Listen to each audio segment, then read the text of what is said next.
இது தமிழருவி வானொலி ஜெர்மனி. அடுத்து வான்மழை போல கவிமழை பெறுகின்றார்கள்.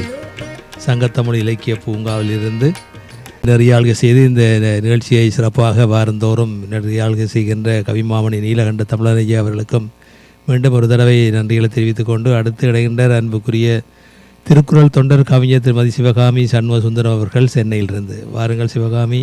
அன்னை தமிழுக்கு முதல் வணக்கம். ஜெர்மன் தமிழருவி வானொலி நேயர்கள் அனைவருக்கும் இனிய விநாயகர் சதுர்த்தி நல்வாழ்த்துக்கள். நைனை விஜயன் ஐயா வணக்கம். வணக்கம் அம்மா. சசிகலா அம்மா வணக்கம். வணக்கம். நலமா இருக்கீங்களா? இருக்கிறோம் அம்மா. நீங்கள்? நானும் நலமாக இருக்கிறேன். விநாயகர் சதுர்த்தி வாழ்த்துக்கள். படைத்து கும்பிட்டீர்களா? ஆமாம். ஆமாம் ஐயா, நன்றி நன்றி. இன்றைய தலைப்பு வான்மழை போற்றுவோம். வான்மழை போற்றுவோம், நீர்வளம் பெருக்குவோம்.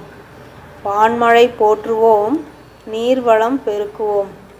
வள்ளுவன் தந்தார் வான் சிறப்பு, விண்ணிலிருந்தே நீரின் பிறப்பு. நீரை வீணாக்குகிறது மனித இனம், சேமிக்காது இருப்பதே பிறவி குணம். சிறுதுளி பெருவெள்ளம், மழைத்துளி மயக்கும் நம் உள்ளம். ஒரு சொட்டு மழை தரும் மண்வாசம், முகர்ந்ததும் சிலிர்க்கும் நம் சுவாசம். வானின் கொடை தருவது இயற்கை, வீணாக்கி உருவாக்கும் மழை செயற்கை.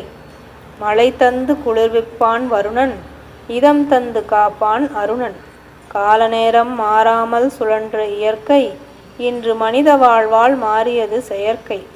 கார்காலம் கடும் வெயிலாக, கோடைக்காலம் அடைமழையாக. காலம் மாறினாலும் வான்கொடை மாறாது. மண்ணில் வீழும் மழைத்துளி, அதை மதித்து காப்பாய் தினசரி. வான்மழை போற்று வாழ்வாதாரம் ஏற்று. வான்மழை போற்று வாழ்வாதாரம் ஏற்று.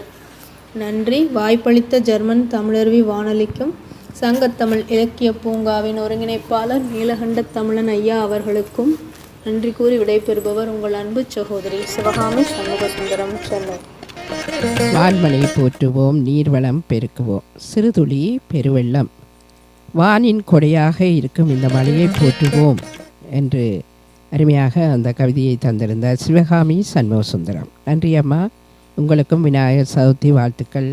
இன்று கொண்டு சிறப்பீங்கள். நன்றி, வணக்கம்.